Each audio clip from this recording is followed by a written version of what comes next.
Avec le dispositif, n'est-ce pas, d'évaluation, de suivi qui sera mis en place, il est fort à parier que les sociétés, n'est-ce pas, qui vont mener des activités ou des actions qui ne seront pas conformes à la loi vont progressivement être recadrées. Donc c'est en ce sens que nous pensons que le dispositif va réduire les risques d'illégalité. Maintenant, une autre pertinence, un autre aspect de pertinence, c'est par rapport au flux de bois dans la zone de Nkok. N'est-ce pas, quand on analyse la production nationale, on va constater qu'une bonne partie, on veut atteindre des objectifs, n'est-ce pas, on s'assure qu'on est entouré des meilleures personnes ou bien des meilleures structures qui nous aident à atteindre ces objectifs.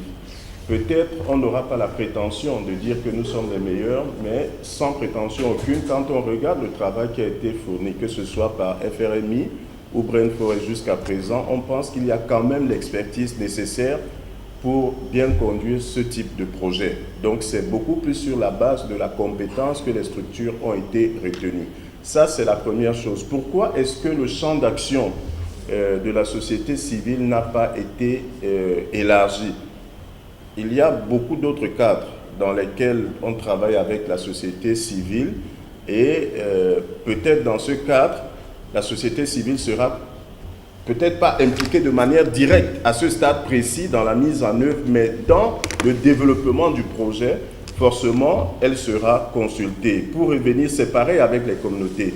Si je prends un aspect très simple, celui de la certification, n'est-ce pas, il implique que l'on prenne en compte plusieurs dispositions. Et l'une de ces dispositions-là, c'est les aspects sociaux. Les aspects sociaux renvoient à la fois aux droits des travailleurs et aux droits des communautés locales. Donc, lorsque nous allons implémenter cette démarche d'appui à la certification, la plupart, je ne dirais pas toutes les communautés, on n'a pas cette prétention, mais la plupart des communautés qui sont riveraines, des permis, des fournisseurs de bois à la zone économique seront consultés et sur cette base-là, on pourra s'assurer de la prise effective de leurs droits ou pas dans l'activité d'exploitation forestière qui se mène.